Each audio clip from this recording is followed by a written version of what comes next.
being that a championship 4 is nice. Let's go get a championship, baby! Let's get one! I'm going to tell you from experience, not winning hurts a lot, and it doesn't mean anything if you made it. Certainly aren't. Just happy with being here. Let's go, baby! All day long! You have an opportunity, you want to make the most of it. This is the moment that I think every driver in the world would love to have. Hell yeah, let's go get a championship. And I hope that I can capitalize on it. Oh my God! Oh, we did it! Why not us? Never, ever, ever has there been a move like we just saw. You made the transfer! You made the transfer, man! Go attack. Go take what's ours. Go disrupt. Go compete. Bottom line is, this is the biggest race of the year. There is more on the line than any other race. It's the big stage. It's the big show. It's where we all strive to be. It is the biggest race of the year, and we're about to set the field. Qualifying for the NASCAR Cup Series from Phoenix Raceway here in Avondale, Arizona. The Championship 4 look like this. It's the youngest Championship 4 ever that we have had battle for a title. You have two drivers with Chase Elliott, Joey Logano. They're both looking for a second championship. Ross Chastain, Christopher Bell searching for their first.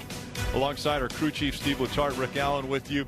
And here's a situation, Steve, where we come down to this final championship race. And what are these teams dealing with as far as qualifying today? Well, we had practice yesterday, and while everybody wants to make that a competition, it's just practice. Today, though, the competition begins. These four drivers get to compete against one another, and whoever qualifies up front will get to pick the first pit stall. A huge advantage here at Phoenix, and control the race right from the start. This race is only 312 laps. If you out-qualify your championship competitors, you're in front of them. Instantly, you've taken the pressure off yourself onto them. They have to find a way past you. All right, let's bring our drivers in. Dale Earnhardt Jr., Jeff Burton. Guys, break down our Championship 4 for us. Well, Steve says practice is nothing more than that but practice, but those cars do know, those drivers do know what kind of speed they have. Chase Elliott was extremely impressive. He struggled throughout these playoffs to find pace, but they had the speed in practice yesterday, one of the best of the four. Ross Chastain had the quickest lap on the racetrack. He struggled, though, on the long run. Lap 10, 15, and 20, not quite as good, so getting a great start spot would help him today. Of the Championship 4, Christopher Bell, I thought, had the slowest car. They did not have the pace they needed, short run or long run. They went to work, made a lot of changes, but that guy has answered the call all playoffs. Been in a situation twice where he had to win a race to move on, and he did it. So he's ready for this moment. Joey Logano, I thought they had really good speed. Their teammate Ryan Blaney was really fast, so I think Joey Logano, from what I saw yesterday, he's going to be a threat. I feel like, and on top of that, the experience he has. I think that's a huge advantage for Joey. The venue is absolutely perfect out here at Phoenix Raceway. And Rutledge Wood is experiencing part of this venue, Rattlesnake Hill. Rut?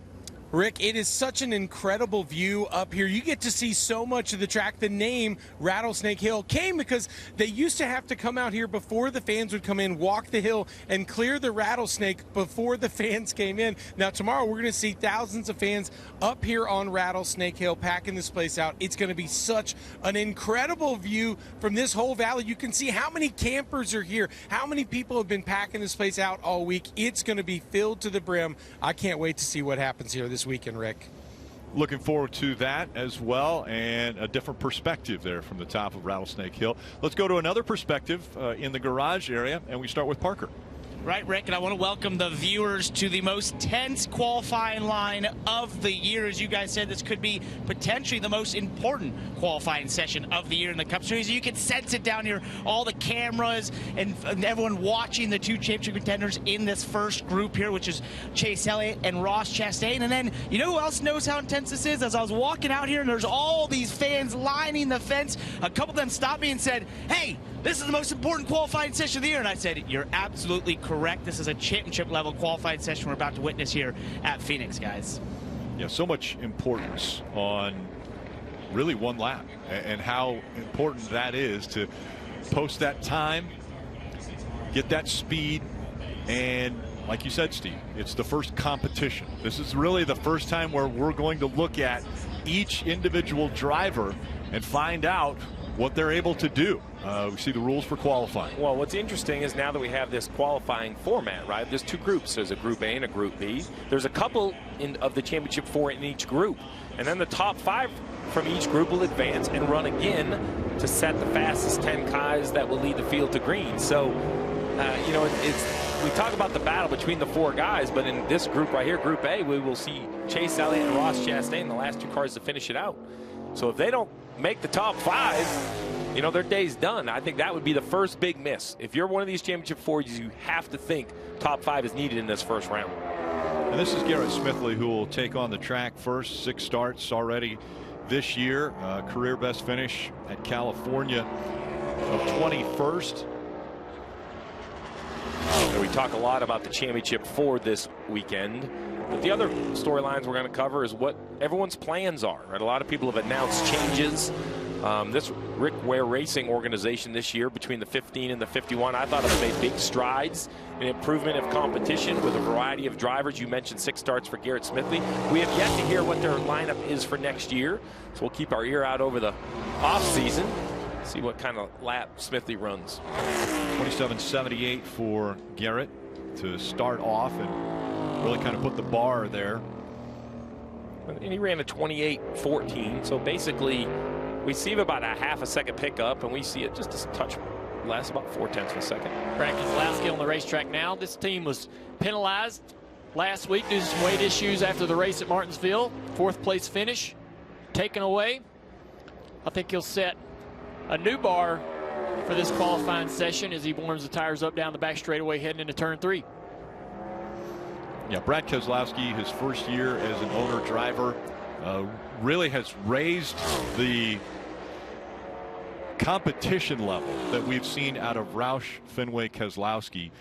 Chris Buescher got a win for the organization. Brad has consistently been running better week after week. As a matter of fact, was up top 5 leading at Martinsville last week. And so I think Roush Fenway Keselowski has really stepped up their game here in Brad's first year as a co-owner.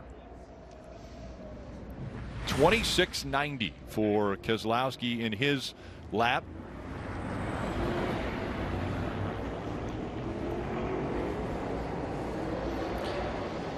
Cody Ware coming out onto the track now. Steve, you talked about Rick Ware Racing, and obviously if your last name's Ware, yeah, probably got a secure spot still in that organization. Yeah, this is Rick Ware's son. We've seen him consistently behind this car. Took a huge wreck earlier in the year. It's glad to see Cody in this car this week. And, you know, it's been up and down year, as I said, continue to improve. Ran 6 at Daytona back in August for his career best and his first top 10. So, you know, those highlights are kind of what keeps a team like this moving. There are some moments throughout the year where you'll see this team outrunning cars that they typically haven't outran in years past. This new next-gen cars really gave them an opportunity to get closer, get more competitive.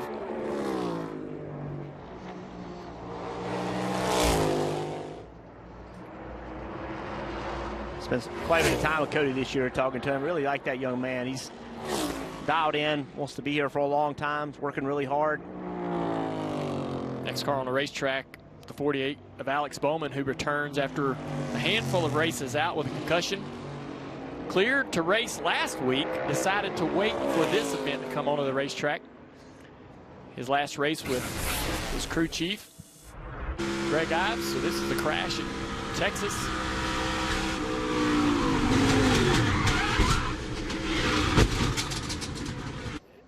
So he is there. You're seeing him right there in the pits as the team tries to repair the car, and he set out about 5 races with a concussion. And great to see drivers taking that choice to give themselves some time to heal, being honest and transparent with themselves and their doctors. That gives him this opportunity to be back, to be 100%. Had some good pace in practice yesterday. His teammates really fast. He'll lean on that to try to have a great result this weekend. A lot of work being put into the cars to make them better in those situations of backing into the wall next year to try to prevent those things from happening. A lot of work, not just with the car, but with the seats, all sorts of things, just trying to move that safety further down the road and make it better for everybody. Guys, I got a question. From up here at the top of Rattlesnake Hill. You can really see these lines the drivers are running so well, but you know, if you watched the truck race last night or remember the race here last year, we know how many drivers dig deep on that dog leg, cut it off, and then 1 and 2 look totally different, almost hitting those barrels, it always feels like, going into pit road. Has anyone tried to qualify the way they run so many of those important laps? Have we seen that? Oh, yeah. I think you'll see that today. I think we saw it in Xfinity practice for sure. I think these guys are a little bit nervous, Steve, with that rear diffuser, maybe damaging it, jumping down there. But eventually they're going to have to get down there, I would imagine. Yeah, it's a little bit more of a challenge in this next-gen car, but you don't add tape to the front. So you're kind of playing this whole travel situation with air pressures. It wouldn't shock me to see a couple Cup cars go straight through the dog leg. As Jeff mentioned, trucks and Xfinity, a little less power. They definitely shortened the track the best they could.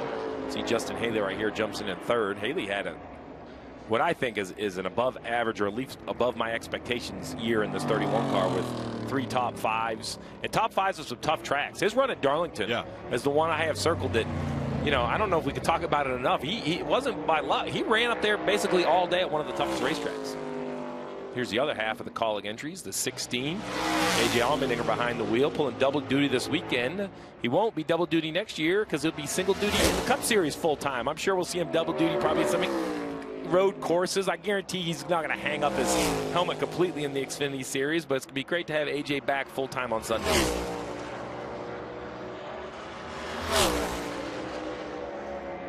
Good start to the lap right there. Enters turn 1, better than Keselowski. Can he keep it through the middle of 1 and 2? And the exit of 2 is what was so difficult in Xfinity qualifying. Downshift right there into 3. Really good 3 and 4. That'll be the fastest lap that's been turned. And Allmendinger goes 26.88, just 2/100ths of a second faster than what we saw out of Keselowski. And you're talking about Xfinity. How about Ty Gibbs about to come out in the 23 car? This is what happened in the Xfinity race a week ago against Brandon Jones in the 19. Yeah, Ty Gibbs racing his teammate.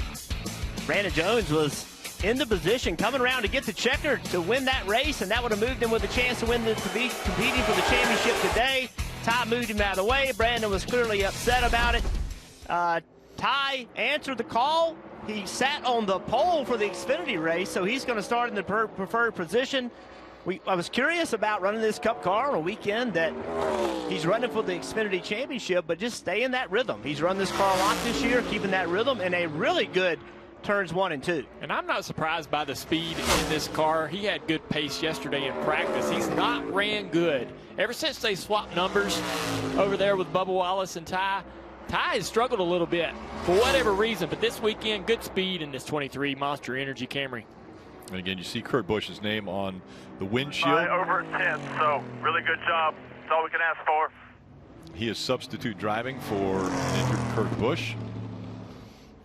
And now we see Kyle Busch, his final race with Joe Gibbs Racing. He will move over to Richard Childress Racing in 2023. That paint scheme, it is thousands of pictures of fans that are put onto this wrap, and the M&M colors coming through. Pretty interesting what you saw Kyle Busch do right there. He left the end of pit road, and instead of just blasting off the end of pit road to fire into turn 1 as fast as he could, he just took it slow and swerved back and forth, trying to get heat in those tires, feeling like that was a more effective way to do it than carrying a lot of speed into turn 1.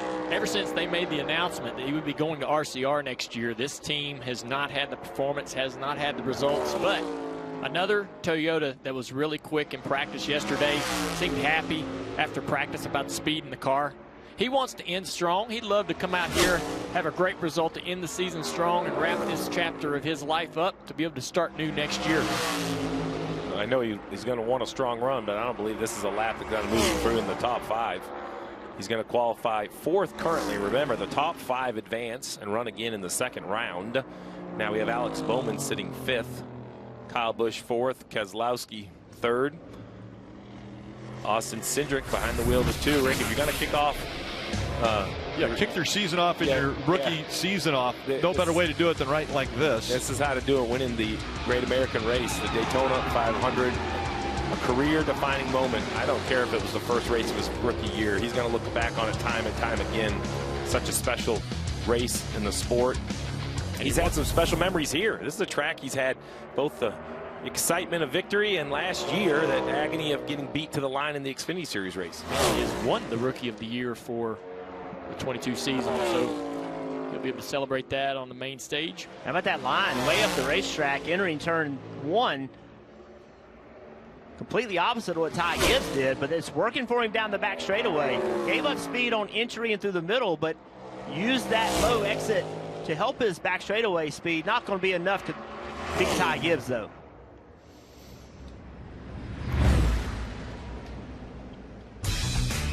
So we're going to take a quick break, and remember, the playoff drivers go last in this group.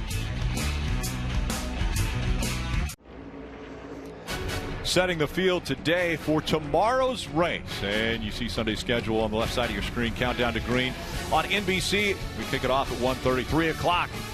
We will decide who the champion of 2022 will be from right here at Phoenix Raceway, and then wrap it all up on Peacock at 7 o'clock with the NASCAR America post-race show.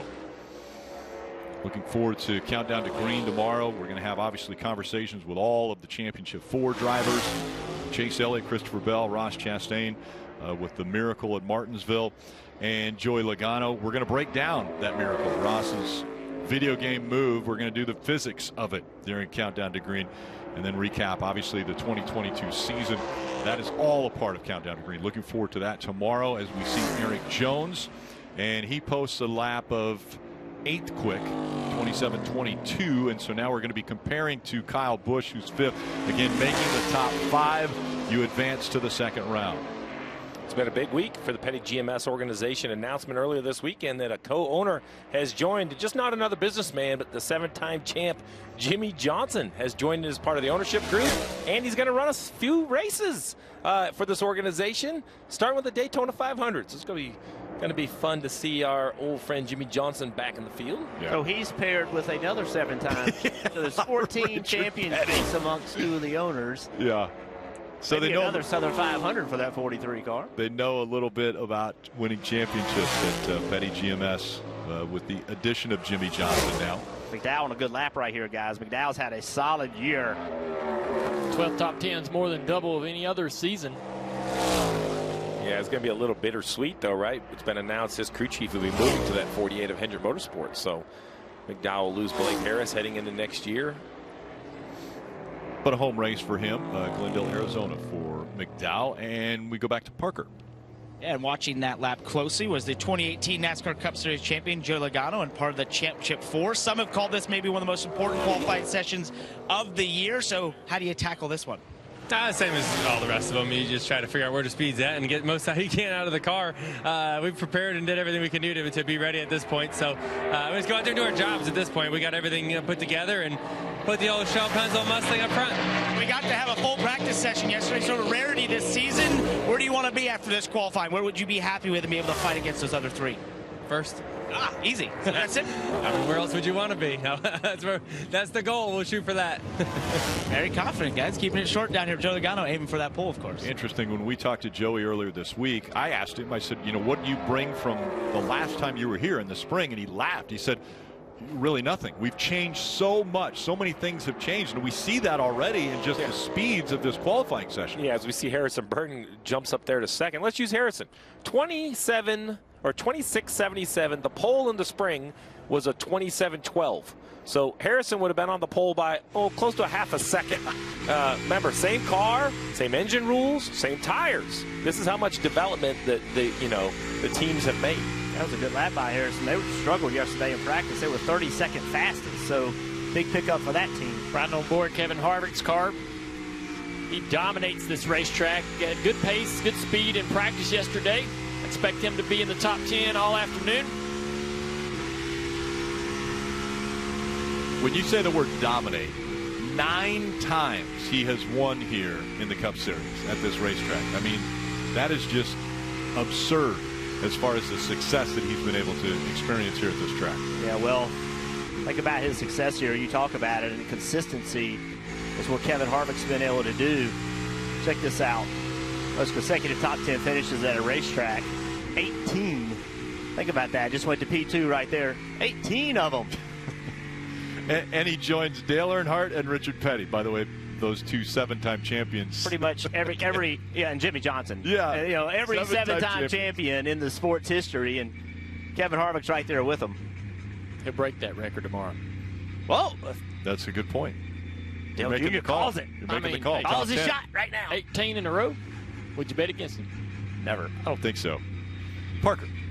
Well, Christopher Bell has been one of the most clutch guys in all the playoffs this year, winning to get through the rounds and winning last week at Martinsville. So you're going to be last of all the Championship 4 contenders. Do you like this positioning in qualifying, being able to see what they'll run before you and what you have to get to?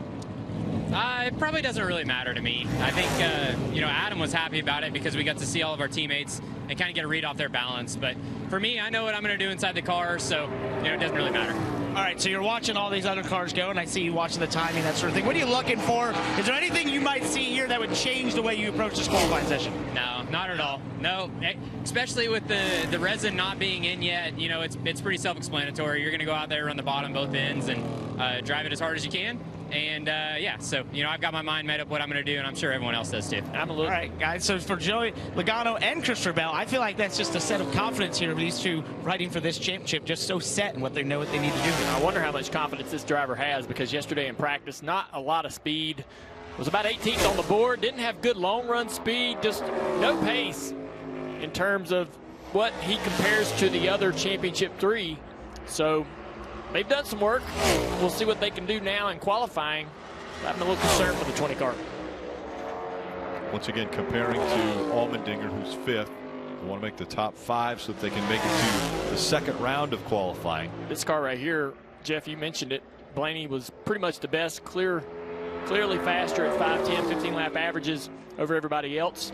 Great lap down right here. He drove it so deep in the corner into turn 1. Really carried a lot of speed in there. 4th, just maybe overcooked it just a little bit.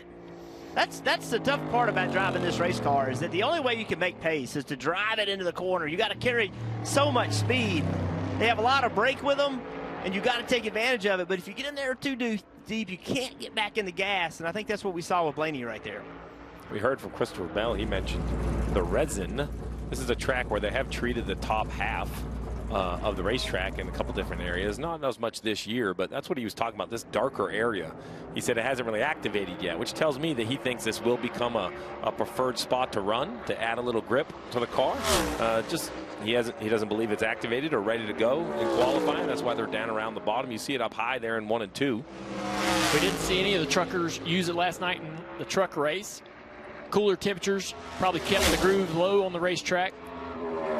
But I think in the Xfinity race, we may see it. If we see it there, we'll certainly see it in the Cup race. But it's way up the racetrack, Steve. They'll have to go find it out. Yeah, I want to know who the first guy that decides, I'm just going to miss it by 2 grooves. I'm going all the way up top there to see how it works. Denny Hamlin right there, he qualified 9th so far, and he missed the Championship 4, and you have to wonder with this team how they come into this race. And when they took the white flag, they pretty much knew they had it. Like, they were in great position, and then an incredible move by Chastain took it away from them. Big have moment. to wonder how much they can bring to this race. Big moment right here for Chase Elliott. Coming to the green flag. A lot of pace in this car yesterday in practice. I think he was the best of the 4 championship drivers. The first of the Championship 4 to be on the track for qualifying. Steve, you mentioned earlier how important pit selection was. The Championship 4 drivers will all pick first based upon how they do in qualifying. Yeah, right. Pick it up a little bit. Yeah, he doesn't even look like he's going to make it through the top 5 unless he has a great 3 and 4, which he does. It trends green by a mile all of a sudden. So what was an average lap down in 1 and 2 becomes a good enough lap in 3 and 4. And now with only Chastain left, Elliott knows he'll get to run again. Chastain made so many new fans with this move right here at Martinsville last weekend. It didn't look real when it was happening, and when you show it to us over and over and over in replay, it still doesn't look real. He's going so much faster than everybody else on the track.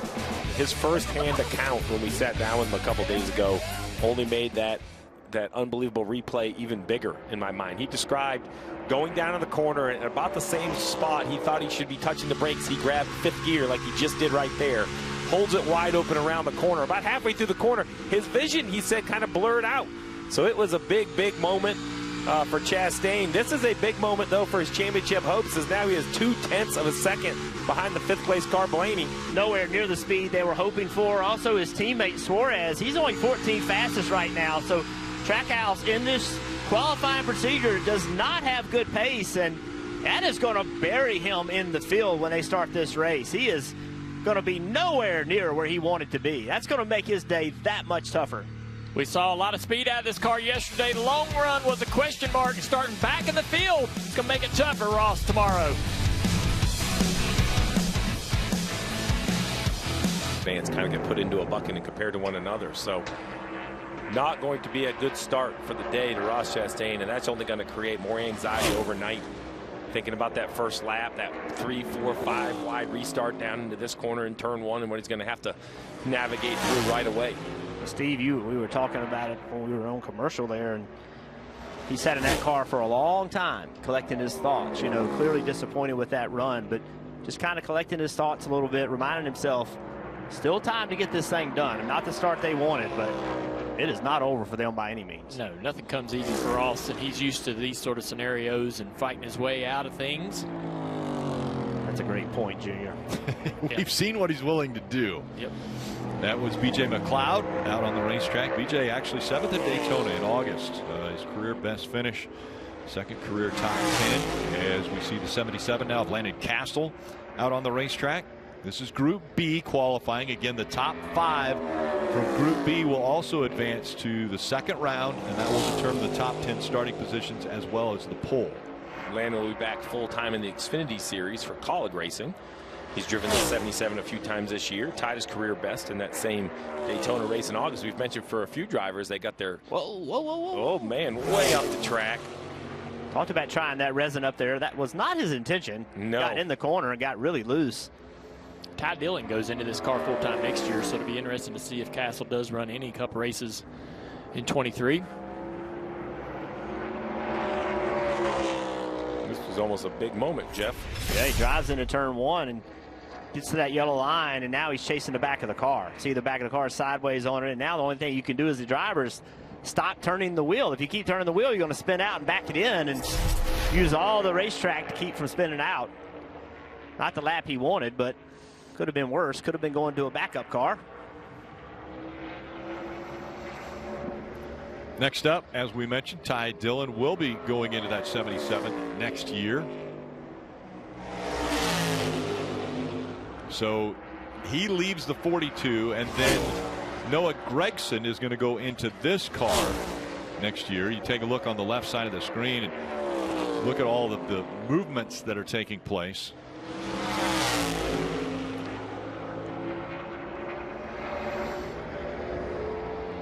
You know, talking to Ty Dillon, he is so confident in his ability, and you know, he feels like with enough time he can contend for wins, and puts it out there and lets you know, believe in me, I believe in myself.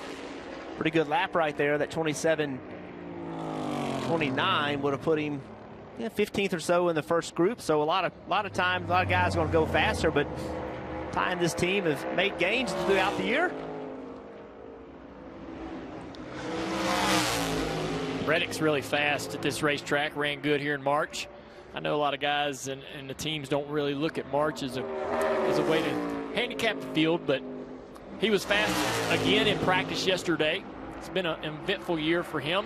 Had some issues during the race at Martinsville where he pulls off the racetrack, gets out of the car, said he didn't feel good, got checked out all week long, cleared the race this weekend. Smart move by this young man to put his health first.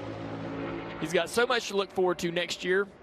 Well, you mentioned next year. This is the one I have circled. I don't really know what to expect, but the potential is unbelievable of what Tyler Reddick could do moving over to 2311 Racing. You see he's going to put down a big lap here, 26.83. That would be right about the cut line in the first group. One driver who did not make it through the first group and above the cut line, Ross Chastain, stands by the car. right, Stephen? He's here in the garage taking the time to sign autographs. So all these fans have been following you. So what could you have done maybe better? What did the car need to do better in that qualifying lap there? Just commit more, Parker. I was too loose on throttle, and for this Trackhouse Chevy, I couldn't commit to throttle. So coming to the green and completing the lap, just too loose, which is great. It's a great thing for tomorrow, but it stinks right now. It was everything I asked for out of practice, out of our group, and we just went a little too far for forward drive and didn't have any. So bailed out off of forward both times and just got the lap in and minimized the risk. So what has this week been like for you? You have all these fans that followed you here at the practices. What has this experience been like for you? It's been awesome. I mean, just seeing people that's excited about our sport, man. It's wild. I never thought that's why, people would cheer this loud. But together with the performance this year, right, we're giving people a reason to look at NASCAR, and I'm proud to be in this sport, to be in this series, and be a small part. But I don't want every race to be that exciting, but every now and then, I guess it's okay. Quickly, you got a car that can pass? We do, man, just like all year. I think there's some quiet confidence here. And if you see all these fans, guys, they've been cheering Ross this whole time. He's got the fan support for sure. Yeah, clearly Ross disappointed with that qualifying run, but when Parker asked him, do you have a car that can pass, he grinned and said, yes, we do. He said he was too loose to qualify, but not for the race. And what does that mean? In qualifying, you got to be able to jump to that throttle. You got to drive in the corner deep, to be convinced that the back is going to hook up, and just aggressively go to the throttle. And if it's too loose, you can't do it. Because if you go try to do that, you're going to spin out and wreck. So why is that good in race trim? Because now the car is turned. The car is pointed in the right direction, and you can go back to that throttle. You don't have to go back to it as violently as you do in qualifying. So a loose car can race well, but it's very hard to qualify well with it. And there were many cars in the March race that did not qualify well, that did drive toward the front, gaining several spots into the top 10, top 5. Chase Elliott was one of them, qualified mid-pack, finished in the top 5 in the first stage. So absolutely a racetrack where you can move around and pass on. Plenty of room here to make things happen. We saw LaJoy slotted second right now. Stenhouse Jr. also, he's third. BJ McLeod again dropping down now. He's fifth. He was the first out on the racetrack in this Group B qualifying. Austin Dillon has some changes to be excited about next year. Keith Rodden will return to the pit box to crew chief this car. His last full-time crew chiefing season, 2017, working with Casey Kane. So, he's been working with Chevrolet, developing, helping, sort of steer this next-gen development. Interesting to see them make that choice. Steve, you've worked with Rodden before. Yeah, Keith is a really, really smart guy on top of the pit box, great engineer. And I think that's the move that you see out of this 3 team, right? They're trying to replace an engineer with an engineer because the crew chief that the 3 car is losing, he's engineering based, very engineering mind, and Justin Alexander and Austin Dillon have found success together. So it doesn't surprise me they've gone down that same track, kind of the same approach to the car, that engineering kind of fact-based setup. Maybe Keith Rodden, the crew chief, can sit up in that contraption we just saw. Well, let's just say that was well engineered, because this is dinner with a view just outside of turn 1 here at Phoenix Raceway. Dale Jr. actually suggested earlier this week that he wanted to go up there and watch maybe the Xfinity race from that view. Rutledge Wood is going to be up there tomorrow during the broadcast, so you'll get a perspective from what that looks like as we watch Chris Buescher. Thought you were going up there, Rick. They said I couldn't. Liabilities. They? Yeah, they. Well, we're going to keep searching for the they. Good lap for Buescher there. Remember, he won at Bristol, entered a 223 race winless streak, and not only for him, but a huge day for AFK Racing. Brad Keselowski joined this team this year as an owner, trying to rebuild it, get it back where it used to be, and that was a huge day for that company. Todd Gilliland on the racetrack right now. Will be in this car again next year. Hasn't had the career that his teammate McDowell has, but did have a top 5 at the Indy Road Course, a couple of top 10s. See the yellow tape on the bumper, one of the few Rookie of the Year competitors. Harrison Burton, another one of those, as well as We mentioned earlier Austin Cindric, who will be Rookie of the Year, and Harrison Burton, Todd Gilliland, and their friends away from the racetrack. And very interesting, once again in Group A, we didn't mention it at the time, but Harrison Burton the past 2 weeks has been incredible as far as qualifying. He was third in Group A, and now we see Gilliland just outside the top 5. Rick, I have so many questions. I see the seats, but how about the bartender in the middle? Like, do you have to be tethered in up there? I see the little cord. Making me feel a little better with the cord. I don't know, Rick. The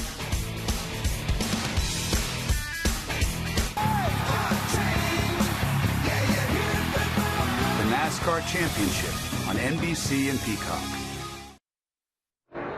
It's championship weekend here at Phoenix Raceway, and on USA Today, next up will be the Dale Jr. Download with Steve Letarte, and countdown to green at 5:30.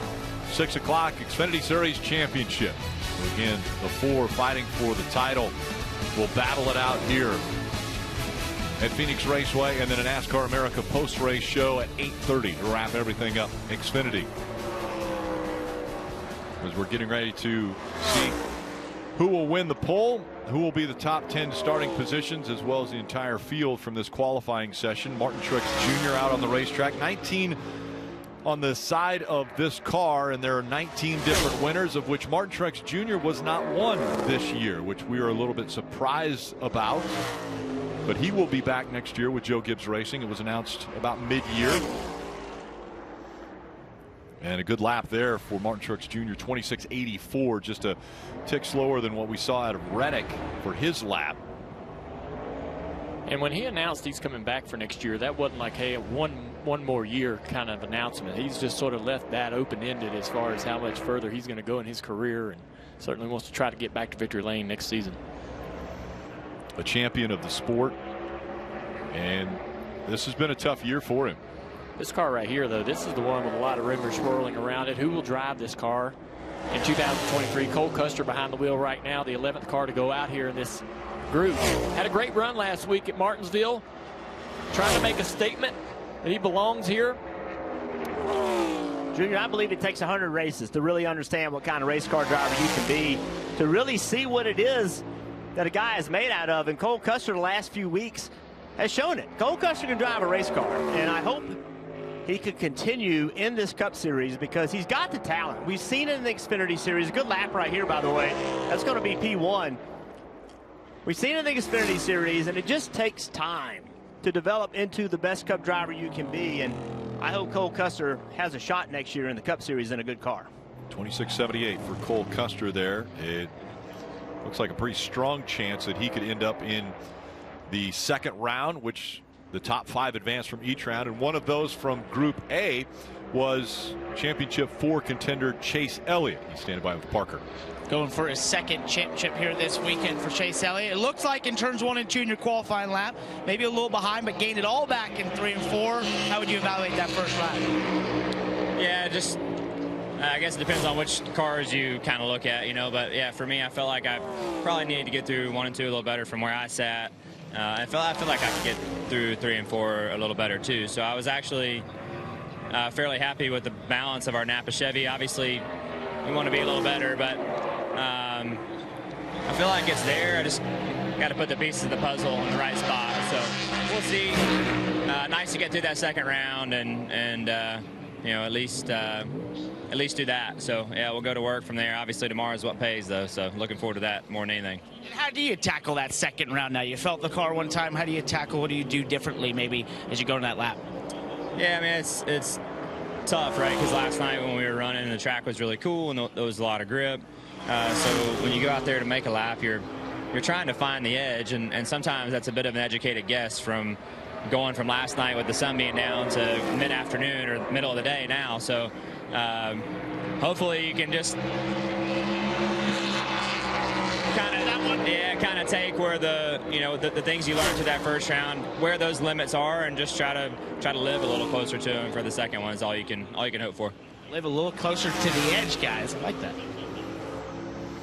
Chase, one of the drivers, we talked to all the Championship 4 contenders, the Xfinity and Cup, and a lot of them were like, you know, the whole season you you fight to get to the championship for, and it's really an accomplishment. Chase was adamant the second that I started asking the question. He goes, I don't want anything but the championship. He goes, I want the title. It doesn't matter that we made the championship for. We started off this year, we wanted to be the champion. And he said, that's what I have in front of me. On Sunday, we want to win the race to be that champion.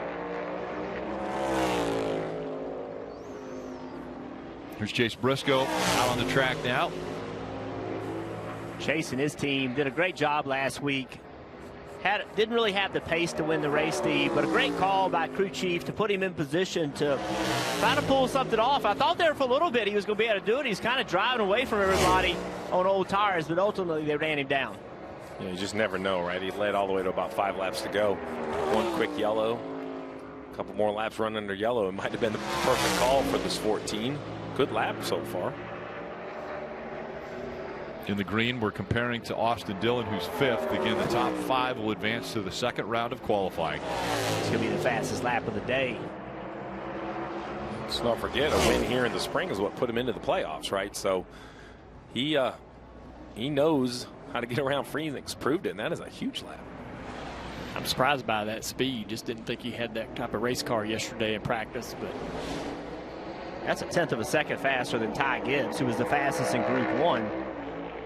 I'll be honest, I had a hard time yesterday in practice. We don't see practice very much anymore, at least not in the amount of time we had with the amount of changes available to the team. So I'm not sure what all everybody came here to do. Was it to just get ready for Phoenix, or were there other teams that were working on things to try to help build their tools and continue to advance this car? Because at the moment, there's really no off-season testing that's been announced, any real footprint of testing where we'll have cars on track that continue to improve the team's tools. In the green here for William Byron. Byron eliminated after the round of 8. The 24-year-old out of Charlotte.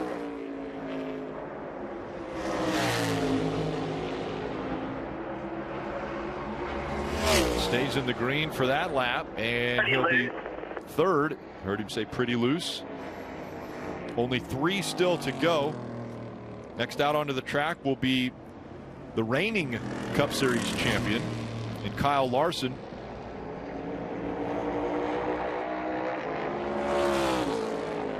This is a car I'm going to be very interested to see how it competes tomorrow. Some opportunities still on the line for this 5 team in the Owners Championship for Rick Hendrick, but yet Kyle's out of the Driver Championship.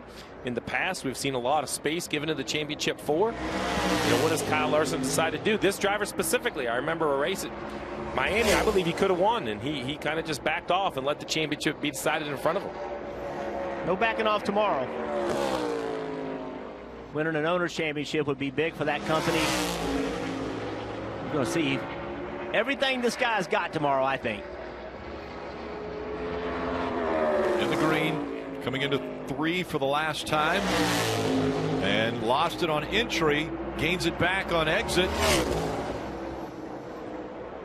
And he will be in the second round. I think you'll see everything he's got, depending on where that 9 car is at. I think that he has a tough situation, Larson, to try to go out there and win that Owners Championship, but also not, anyway impede the performance of the 9 car. Their ability to win a championship is a tough situation to be in. That's what the playoffs do. Still 2 to go, so actually Larson could get knocked out if both Logano and Bell are able to put a better lap together than what Larson just posted. Logano's teammate Blaney made the final round in the first group, so good speed with that car. See if he can take advantage of it. Oh yeah, really good 3 and 4. Very patient at the throttle. 1 and 2. Very patient back to the throttle there, making it count down the back straightaway, down into 3. A little harder to the gas here, a little more confident to the throttle there. Really good lap for Logano, and he is comfortably in that top 5. He will be advancing to the next round. Now the question is, Christopher Bell, who's had incredible finishes to races, where he did it at the Roval, he did it again a week ago at Martinsville. He won his way into the next round. And now he's a part of the championship 4 with a title just in front of him. Yesterday, no speed in this car, 18th, around 18th in practice. No long run speed. They've worked on it all night, worked on it all morning. Gonna see what they've gained. There's no Joe Gibbs Toyota in the top 10 fastest speed right now. We do have a Toyota and Ty Gibbs, but no JGR cars.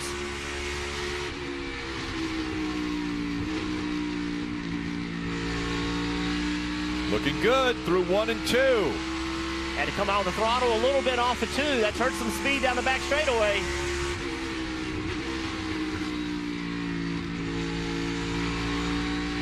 Back to the throttle. Is it going to be enough? So close. Just outside. He's 10th quickest. So 26.88 for Christopher Bell. So now Chastain and Bell, the 2 of the championship 4 that won't advance to the next round. Elliott and Logano still fighting potentially for the pole, but a top 10 starting position.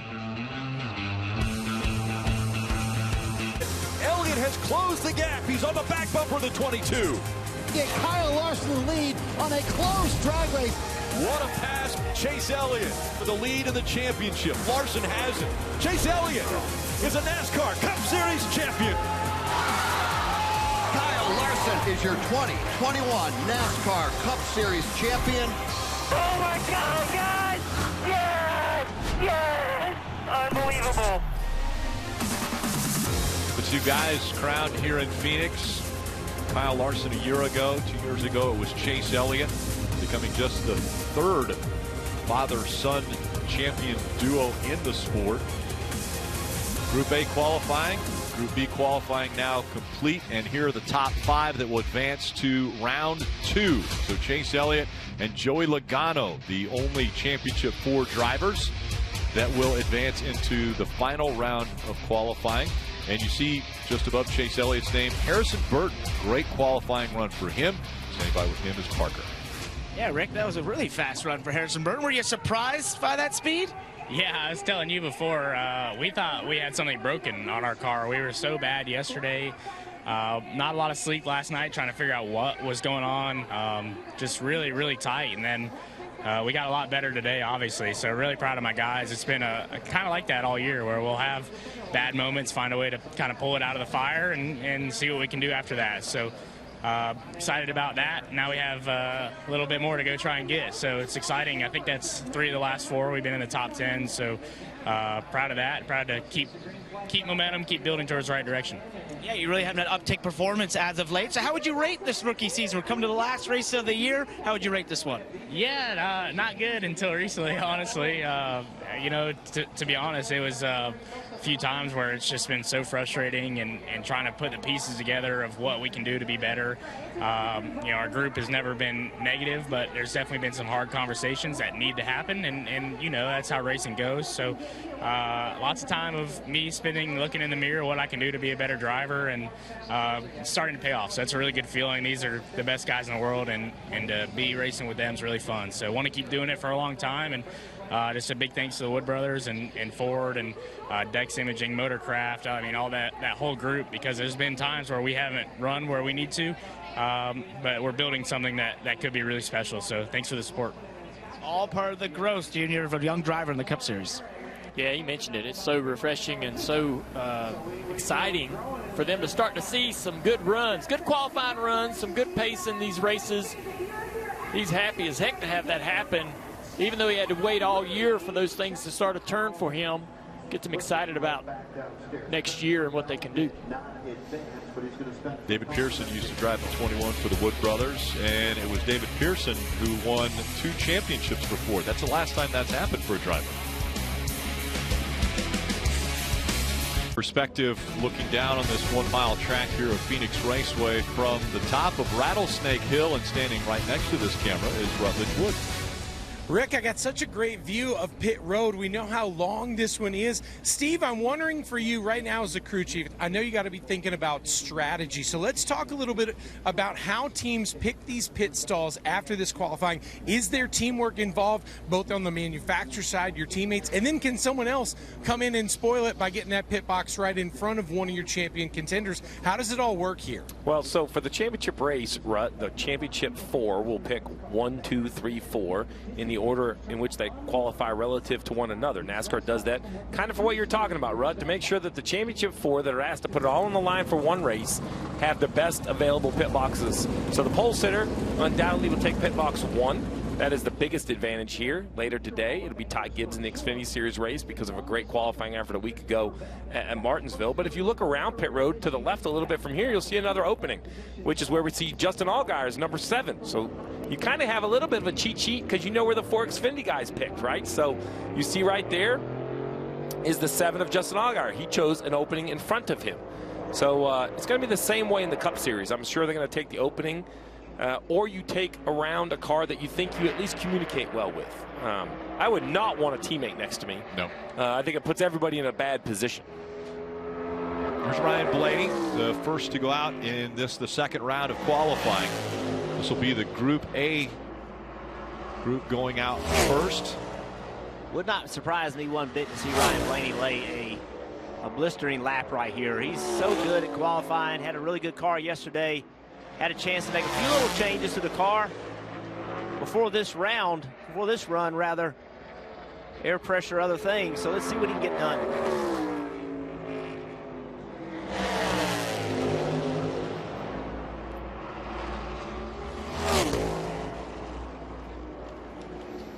First round for Blaney was a 26.82. Now he goes a 26.79. So a little pickup here in round 2. Not sure what to expect. Should they pick up much? Is running as good as you ran the first time? Is that good enough? Track temp's gotten up a little bit since the first session. I don't think as good as you ran the first time is going to be good enough unless you were Ty Gibbs or Chase Briscoe. More importantly, Chase Briscoe, who ran down at that 61 number. Well, Chase Elliott told Parker he had to maybe be a little bit closer to the edge, find the grip level. We'll see if he's successful in doing that.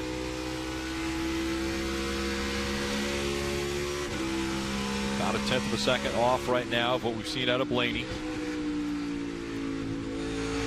He's going to be way off it now. So to your point, Jeff, Chase Elliott, who had run a .80, he slowed down almost 0.2 of a second.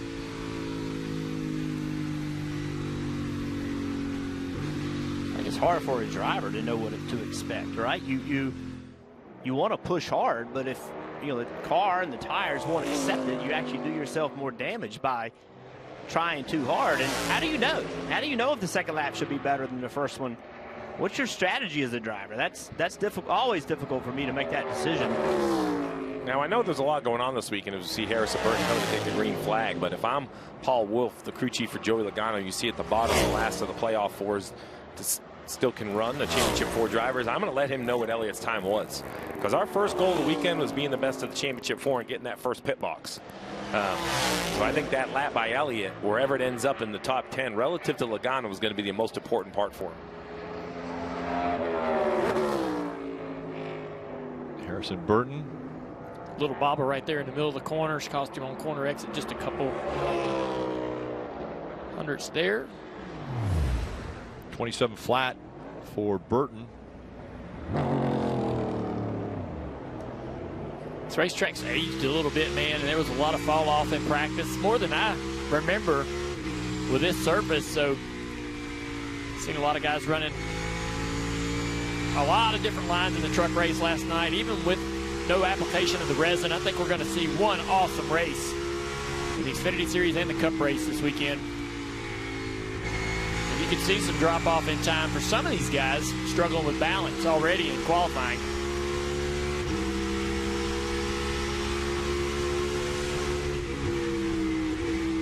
Kevin ran a 76.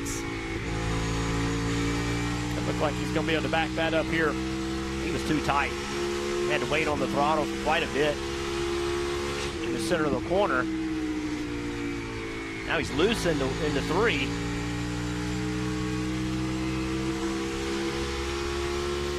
Going to have 10 slower than what we've seen out of Blaney for Harvick, and he's the slowest of the 4 that have gone at just over 27. With each car that goes, things are looking a little bit better for Chase. So I thought Harvick was too tight over in 1. He said he was too loose, so he just couldn't turn the wheel. I thought he was waiting on it because of the back, but he's actually waiting on it because of. I thought he was waiting on it, trying to get the front to hook up. He was actually waiting on the back, afraid to turn the wheel. Ty Gibbs was the fastest of the first group. He had a 74. It's interesting talking to Ty the other day about how different this car is from the Xfinity car. Whoa, big moment. He committed to that entry to 1. He committed to that entry. He's got that. He's in that position where he can go out there and try to take some risks. We talked about how different the cars are and how you have to drive it completely different than anything he's ever driven before, and it's been a big adjustment for him to do it. So Group A goes. Gibbs the slowest, Blaney the fastest, Chase Elliott right there in second. It's the Dale Jr. download with Steve Letarte. They're going to be looking back at what took place at Martinsville, as well as preparing for what we could expect from here at Phoenix. And then it's countdown to green at 5:30. Xfinity Series Championship. Championship 4, fighting for the title in the Xfinity Series. That's at 6. And the NASCAR America Post Race Show wraps us up at 8:30 this evening here on USA. Kyle Larson, the first of Group B to go out. The 6th car that will take to the track for this second round of qualifying. Again, we will determine the pole and the top 10 starting positions as Larson now on the track, the reigning champion of the Cup Series, but didn't advance into the championship for this year, but is still a part of the Owners' Championship. And in the green to start his lap off.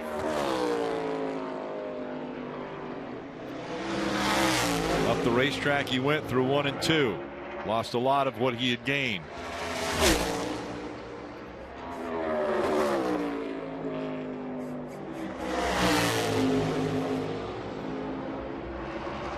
Good exits at 4, and Kyle Larson now is second quickest, moving Chase Elliott down to 3rd with that lap.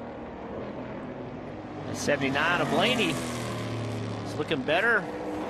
The more guys go.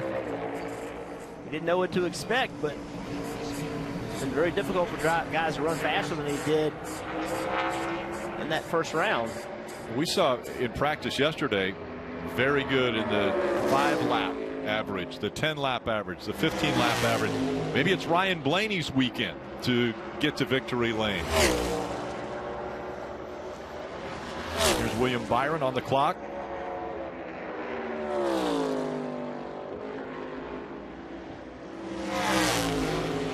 Interesting to see Ryan Blaney. Interesting William Byron in this team next year. He did such a good job this year bringing in new crew chief. They really, right off the bat, started running well. And it'll be interesting to see after a full year together what they can bring.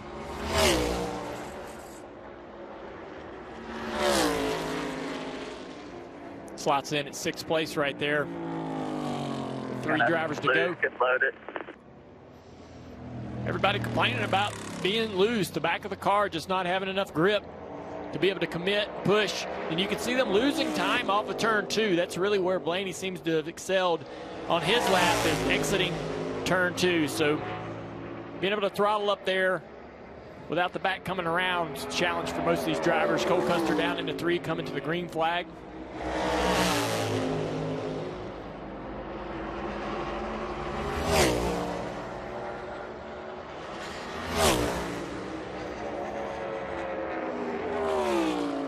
A week ago, Cole 14th at Martinsville. Best finish here has been 9th. And he's a 1/10 and a half, almost 2/10 of a second now off as he goes into turn 3.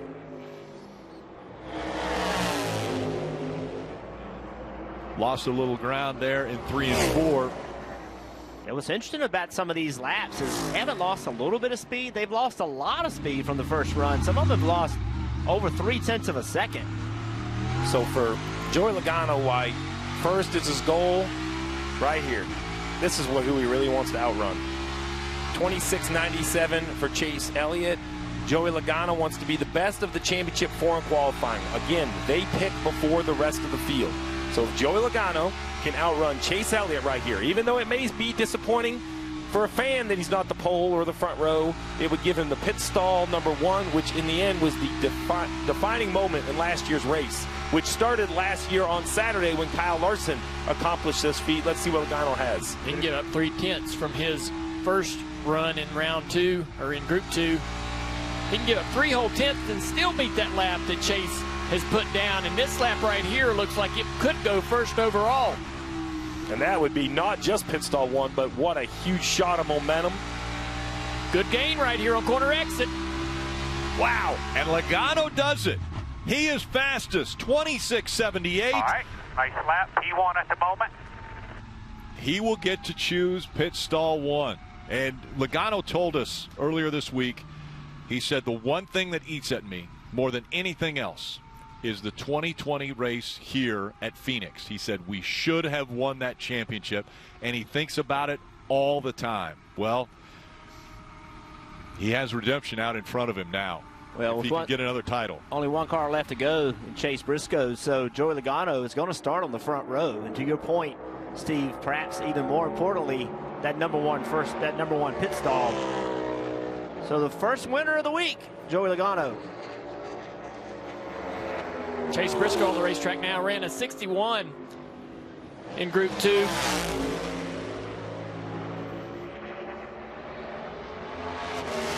Still in the red for Briscoe. Drives it deep into turn 3. Wow. He never even worried about what line he was in. He just drove it in as far as he could, got in the gas as soon as he could, ran a completely different line than everyone else. 26th pole for Joey Logano, but maybe the most important, because now he is starting on pole, has the #1 pit stall selection for tomorrow's race. That's right. When we looked at practice laps yesterday, he could match Chase Elliott lap for lap. He has the car that I think can take the fight to the 9 for the championship. The other two need a little pace. This guy right here, though, is putting himself in position to get that second championship. And I have to believe some teamwork also, because I think the very best car on the racetrack was the 12 of Blaney. And I think that those guys were able to bring something to them, and then Joey Logano is starting off with the pole. So I suspect a great job of teamwork, just with the speed we saw in the 12. And that's something those guys could share that information. And Parker standing there with him. One of the biggest pole positions of the year. High fives all around as you were going through the lap. Did it feel that good? No. No, it didn't. I thought I overcooked a little bit in the entry to 1 where I was slow the first time. I overcompensated a little bit for that, and then also overcompensated in the 3 a little bit too, where I was slow on entry the first time. So I wish I could do it again, but hey, overall, doesn't matter. Show Pennsylvania Mustangs up front where we need to be. So good place to start, better place to finish. And you have the first pit stall now. I saw your crew chief Paul Wolf excited about that. So, I mean, what statement does this make for this 22 team going into Sunday? I told you we've been prepared. If I can say it, we've been preparing. My adrenaline's still up here after qualifying. We've been preparing for the last couple of weeks, and qualifying was something we talked about a lot, and also in the race. So we got a good horse. Guys, you can tell the excitement here for the 22 car and Joey Logano, and the confidence oozing out of this 22 team is palpable. And excited. You could see it with Joey Logano, but he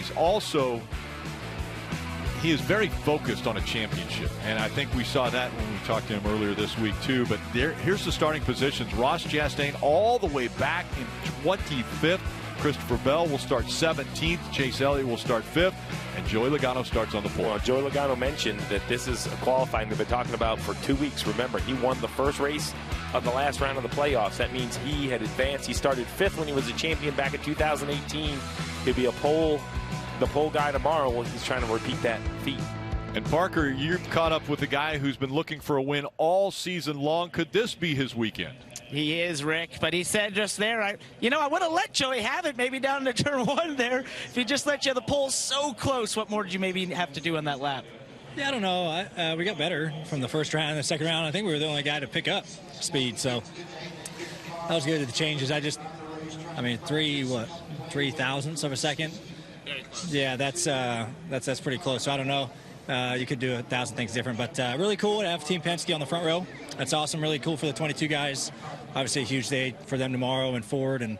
But appreciate Menards for the fast car, 12 group.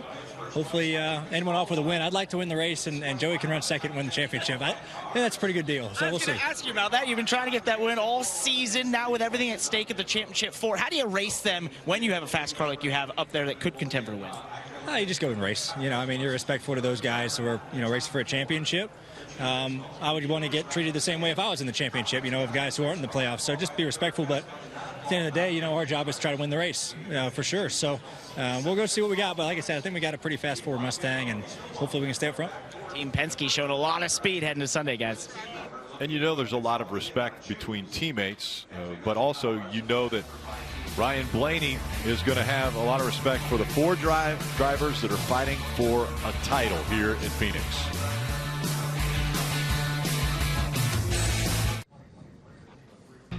We take a look at the starting grid for tomorrow's championship race from here at Phoenix Raceway, and it's an all Penske front row with Champ 4 driver Joey Logano winning the pole. Ryan Blaney will start outside of him, and then Chase Elliott back in row 3, the second highest qualifying Champ 4 contender. And you have Tyler Reddick, had great speed here in March and good speed in practice.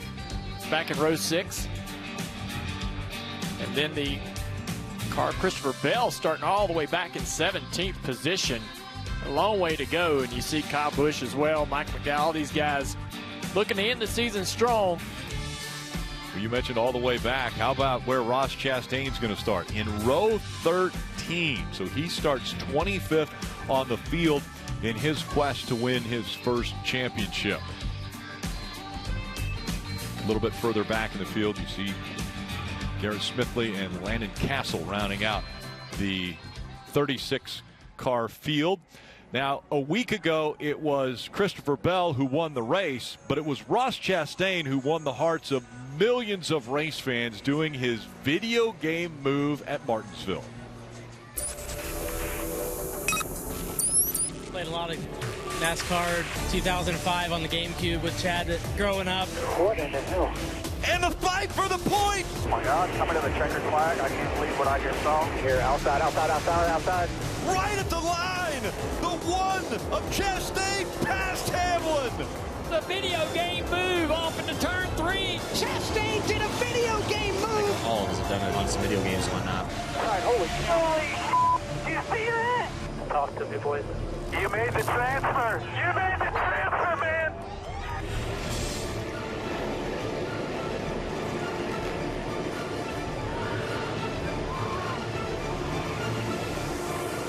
Ridiculous, dude. Holy, yeah. It was a once-in-a-lifetime, a once-in-a-generation type move. To see the speed difference is just, it's bonkers. I guess we just lost on that. Well, I've never seen anything like it, but Bell wins, he's in, and the one Hail Mary defense got it. There's physics involved here, right? Great move, brilliant. I mean, well executed. Look at the fans, and they have been hanging out, waiting for Ross Chastain to climb out of the car. He signed a lot of autographs, but really won over a lot of fans with what he did, because he showed just what he was willing to do to get into this championship 4. It took multiple days for my mind to kind of understand what we saw. It was so shocking right away. And then we sat down with Ross, and he explained it kind of moment by moment from behind the wheel, to the point where his vision blurred and he takes his hands off the steering wheel because of the potential of the crossover gate. Every word he said just made the moment even bigger for me. But drivers, what I thought was best is when we talk about, would it ever be done again? It was an interesting reaction, because he said, well, good luck, because it was nowhere near as easy or as much fun as it might have looked. He kind of challenged anybody who thought it was easy. Good luck trying it. Well, I'll tell you right now, if anybody in that championship 4 is sitting in second place, out of reach of the leader, going down into this final turn, turn 3 of the final lap, it will be on their mind. They might not try it, but it'll at least be on their mind as an option where they would have never thought it before. And could it work here? Absolutely. It would be a whole lot harder to do, but with that bend, that corner right there, there's no reason why the same move wouldn't be possible, wouldn't be worth the risk to be a champion. I would do it. If you're 5-6 car lengths back and can't reach the guy on that last corner, it's all you have left. It is a more challenging effort to do it, though. I mean, listen, somebody can try it, but the entrance into turn 3 is so different than Martinsville, because the wall actually goes away from you. The reason he made it work is because he never hit the wall. He got on the side of the wall and he rode it. The way that the wall moves away from the back straightaway wall, you're going to have to turn right to get your car up against it without hitting the wall and damaging the right front wheels. So I think it's harder to do here, but there is no question. The drivers have looked at it. They've been in the sim. They've worked at it. Can it work? And it's going to be interesting to see if someone tries to try it, not just tomorrow, but even today. Would an Xfinity driver try to do it? And it's going to be interesting to see if someone has the opportunity to do it and if they're willing to try it. Jeff, as huge as that move was last week, now we're all fast-forwarding today. We're going to crown an Xfinity Series champion in a few hours, but Chastain is one of those 4 drivers that 24 hours, a little more than that from now, there's going to be a new Cup Series champion. So let's talk a little bit about that pressure they must be feeling. Steve, I know you felt from a crew chief. Drivers, tell us a little bit about what this next 24 hours is going to be like for them, knowing that their life could change in this huge way tomorrow. I mean, the problem you have now is you see it. The cars are quiet. The work is done. Now you're going back to all the details that you're going to face in the race. You've kind of been studying for this test, but you're not sure what the exact answers are going to be. You're not even sure what the questions are going to be. You're going to have to see what kind of comes your way tomorrow. They just got a lot of work to do coming from the back of the field, but a lot of opportunity on pit road and on the racetrack to make things happen. Throw it out there, see what happens as a champion out there. Some of those guys are going to be put in positions to try things that other people won't. Other people won't try. Let's see who's willing to do it. The field is set now for the Cup Series. Coming up next, it's Dale Jr. Download. He'll talk about Martinsville as well as what's in front of us here at Phoenix. Then countdown to green at 5:30. The race at 6 o'clock. We'll find out who the champion is in the Xfinity Series.